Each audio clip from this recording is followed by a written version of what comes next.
morning po. Kami po ngayon ay nasa biyahe na naman. Ah, Sana ay saan tayo naroroon. Lagi tayong maingatan ng Panginoon. Magandang umaga po sa inyo lahat.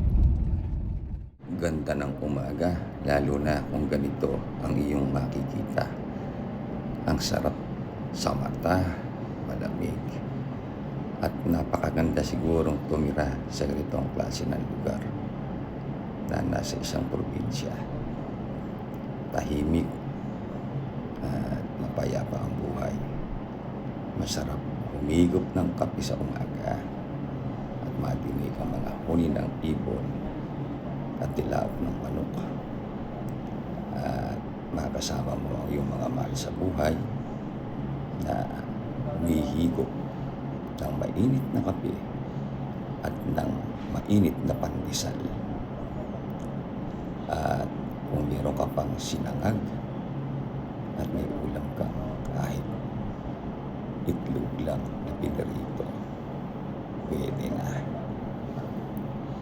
Shout out po sa lahat ng ating mga tagapanood sa Sanigat ng Sarmiento. At salamat sa Diyos sa isang panibagong araw na ipinagkaloob sa atin na makita pa itong araw ng linggo na maaliwalas ang panahon.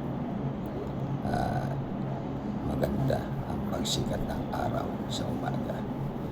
Sana lagi tayong maingatan ng Diyos at huwag kakalimutan laging magkabubiling at manalangin sa lahat ng panahon ng ating mga buhay na kailangan natin palagi ang awa at tulong ng Panginoon sa ating mga kalagayan. Lagi ang pag-asa natin, mayroong Diyos na nag-iingat sa ating mga buhay at sa ating mga mahal sa buhay. Magandang araw po sa inyo lahat.